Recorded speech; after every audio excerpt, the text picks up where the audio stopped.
Radio Classique et iTélé présentent En route vers la présidentielle, les stars de l'actualité.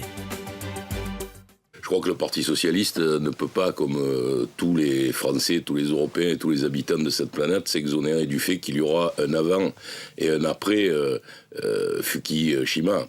Donc le Parti Socialiste doit se poser la question de savoir si sa théorie sur le nucléaire en France doit être... Ça veut dire que vous êtes d'accord avec Aurélie Filippetti qui dit la doctrine du PS est dépassée. Je suis d'accord que la doctrine du Parti Socialiste doit se confronter à la réalité de ce qui se passe au Japon.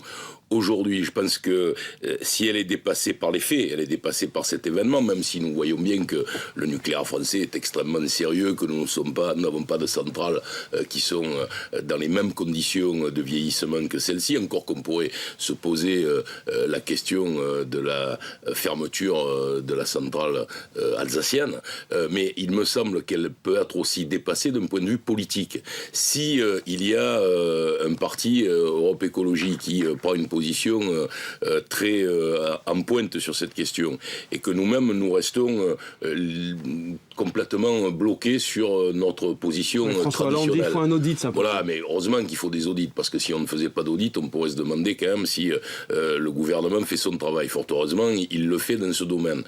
Non, la question qui est vraiment posée, c'est est-ce qu'on est capable de réfléchir à la sortie du nucléaire sur 35, sur 40 ans, et avec cette position-là, passer un véritable accord de gouvernement avec les écologistes.